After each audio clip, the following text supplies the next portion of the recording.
we're going to introduce a cultural dimension by Gerd Hofstede. It's called Indulgence versus Restraint, the short version or the abbreviation of which is IVR. So basically, this dimension deals with the concept of happiness in different cultures. It's the newest dimension, so to say, introduced only recently by a guy named Michael Minkov. So what is indulgence? It's a tendency to allow relatively free gratification of basic and natural human desires related to enjoying life and having fun. If we imagine the dimension, then on the most indulgent side of it, we will find Venezuela. These guys scored the maximum points in the World Value Study. For example, in an indulgent culture, a Venezuelan student would be praised at school for every little achievement, getting a good grade, getting an answer right, or just getting an improvement with regards to earlier performance. Meanwhile, in a more restrained culture, for example, a Chinese student would be praised only if the result of work is the best, and getting a good result when it's not the best would result in nothing specific. Well, it was not the best, was it? China only scored 24 out of the maximum of 100 on the indulgent restraint scale. So these guys are more towards the restrained end of the dimension. So does that mean that the Chinese are not having that much fun? Doubt that. However, it means that the gratification needs to be regulated by strict social norms. For example, according to the Chinese student recalling her school years, she goes, "Overall, there was nothing that made me feel happy." There is an article from the New Yorker that discusses the phenomenon of the whole people answering no to the simple question, "Are you happy?" in China, half a year ago. Another country on the restraint side of the dimension is, for example, Estonia. According to the Happy Planet Index, Estonia ranks number 117th of the total of 151 countries in the list in terms of happiness. China, by the way, is 60th. So go figure. I guess when it comes to culture, it is really difficult to have one exact answer. When there is no clear answer, there will most likely be discussion. Raise the topic in a Canadian classroom, and you'll probably get as many different opinions as there are students in the room. Do the same in Korea. You'll most probably end up continuing with your next point. Even if they were doubting you, they would very rarely ask you. Korea scores 29 points on the indulgent restraint dimension. That means the Koreans are supposed to be more restrained, generally. As are the Estonians with their whopping score of 16, ranking more towards the bottom end of the list. The Canadians, however, instead of getting only 16 points, are ranking at the 16th place with a score of 68. So together with most of the English-speaking world, the Americans, North America, South America, Western Europe and Sub-Saharan Africa on the indulgent side, and as opposed to Eastern Europe, Asia, and the Muslim world on the restraint side, they obviously know how to make the most of it. And they also know how to make the most of sports, a characteristic very typical to indulgent cultures. So what is the morale of this story? Play sports and enjoy life? What if the whole concept of this kind of an approach is very Western looking? Does that mean that pretty much everyone associated with the East do not really know how to enjoy life? Again, doubt that. It's just about differences that make it interesting. And once you get away from where you're from, you look at it in a different way.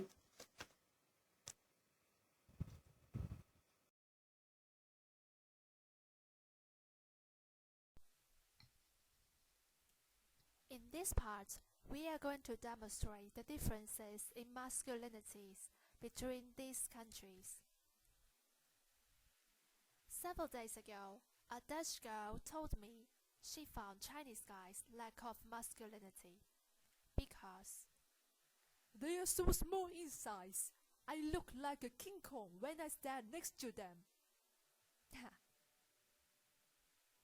But wait, so does that mean China, as a society, score low in the masculinity index? Well, not really. Actually, China scores the second highest among these 6 countries, more masculine than their Canadian counterparts. Well, that's quite confusing, isn't it? So what exactly is masculinity? According to Hofstede, a society that scores high in the masculinity index means that the society is driven more by competition, achievement, and success, with success being defined by the winner. So, at 66, Chinese society is rather success-oriented and driven. Almost every Chinese student has written such a diary, or at least has read one like this. An 8-year-old girl cried over an exam in which she got only 99 points. Today, I was very upset because I only get 99 points for the math exam. I was so disappointed by myself and was also annoyed by the fact that I might have disappointed my parents as well. When I handed my exam paper to my dad with shaking hands, he didn't shout at me. Instead, he smiled and encouraged me to pay more attention to details next time. I was so grateful. I must do a better job and get 100 points next time. So now, let's have a look at Venezuela, a country that scores even higher than masculinity index. Scoring at 73, Venezuela is higher success-oriented and driven. This contradicts the stereotype that Latin Americans avoid hard work. Actually, Venezuela is the most performance-oriented country in Latin America. According to a Venezuelan student recalling his school life, after each exam, there will be a list on the board listing the name of the top 10% students. Competition between the 10% had always been very fierce, while for the rest 90%, they neither compete nor cooperate. They just, well, enjoy themselves. Students in a masculine country also tend to be more assertive than those from a feminine country, say South Korea. Scoring at 38, South Korea is a typical feminine country. Students from South Korea tend to be modest and always avoid boasting their achievements. Actually, sometimes they might go to extremes. Hey dude, you're good. Sick, I know. Hey dude, well done, so proud of you. Oh no, don't say that. No, I'm not good at all. Similar to South Korea, Estonia is also a typical feminine country, scoring 30 in the masculinity index. It means that society is driven by a certain amount of modesty and fairness. So in contrast with discussion between students from a more masculine country, where conversational overlaps is very common and students tend to compete to speak, Estonian students prefer take turn to speak and always wait for a few seconds after the previous person stops. Well, personally, I think yeah, I agree with you because Well, that's true, cause the, the, the, the, the, the. Well, sometimes there might be an awkward silence, but never.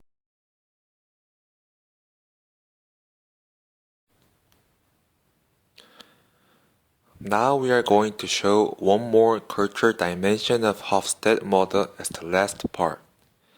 It is so-called individualism versus collectivism. This dimension can be easily defined in terms of I or we. In individualist societies, people are supposed to look after themselves and their direct family only. However, in collectivist societies, since the word we are carved inside their brain, people belong to in-groups that take care of them. Depend on Hofstede standard, Canada got a high score. Along with Estonia, they are classified as individualist societies.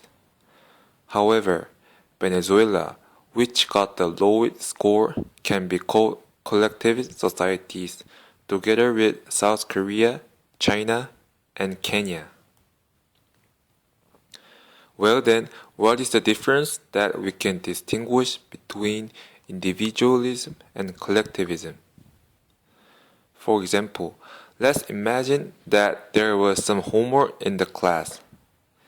Since it was so hard to do in limited time, more than half of the students couldn't finish it. But surprisingly, the day after, teacher forgot to collect the homework until the end of the class. In Venezuela, no one says that there was homework until the end of the class. Students will just keep smiling behind the teacher. However, in Canada, someone who already finished his homework doing whole night without sleeping will raise his hand to say that there was homework. Every time he raises his hand right before the class ends. Inside the class, Kenya students follow their class president. Even though the class president is also one of the classmates and has equal right, he is respected a lot.